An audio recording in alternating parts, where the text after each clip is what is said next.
బాగీ వాళ్ళ పిన్ని అయితే అరుంధతి అస్థికలను దొంగతనం చేయడానికి ఇంట్లోకొస్తుంది. ఇక అమరేంద్ర బాగీ ఇంట్లో ఎవరు లేరు అని చూసేసి అక్కడ ఇక్కడ చూసుకుంటూ దొంగతనంగా ఇక రూమ్ లోకి అయితే వస్తుంది. ఇక అక్కడున్న మను అయితే అరుంధతి రూమ్ డోర్ ని ఓపెన్ చేసి పెడుతుంది. లాక్ కీస్ తెచ్చి డోర్ ని అయితే ఓపెన్ చేసి పెట్టి తనకి ఈజీ ప్రాసెస్ లా అయ్యేలాగా చూస్తుంది. ఇక వాళ్ళ పిన్ని అయితే రూమ్ లోకి వెళ్ళిపోతుంది. అరుంధతి రూమ్ లోకి చూసి అక్కడున్న అస్థికలను తీసేద్దామని చూస్తుంది. ఇక అక్కడ బయట ఉన్న చెంబ అయితే ముందే ఇస్తుంది. ఒక అస్థికల్లో చితాభస్మం ఉంది, ఇది ఆ అస్థికల ప్లేస్ లో పెట్టి ఈ అస్థికలను నువ్వు తీసుకొని రావాలి, ఇంతే నువ్వు చేసే పని అని చెప్పేసి చెంబ అయితే తనకు చెప్తుంది. ఆ అస్థికలను అయితే తీసుకొని బయటికి రావాలని చూస్తుంది. ఇక ఆరు మరియు గుప్తా గారు కూడా బయట నుండి కిటికీల నుండి చూస్తారు.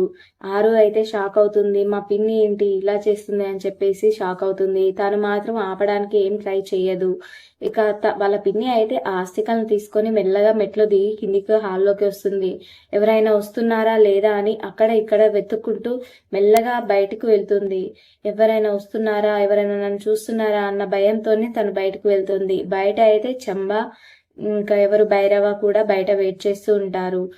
ఆ అస్థికలను తీసుకువెళ్ళి వాళ్ళ చేతికి ఇస్తుంది. ఇక చంబా అయితే చాలా హ్యాపీగా ఫీల్ అవుతుంది. అస్థికలను అయితే తీసుకుని మరి చంబా ఏం చేయబోతుంది? అరుంధతి ఆత్మను ఏమైనా బంధిస్తారా? తన అస్థికలను గంగలో కలుపుతారా లేదా? మరి ఇది బాగి అమరేంద్ర కనిపెడతారా? ఈ ట్విస్ట్ ఏంటో చూడాలంటే రేపు వచ్చే ప్రోమోలో అయితే చూద్దాం. ఈ వీడియోని మీకు నచ్చినట్లయితే లైక్ చేసి సబ్స్క్రైబ్ చేసుకోండి. Thank you for watching.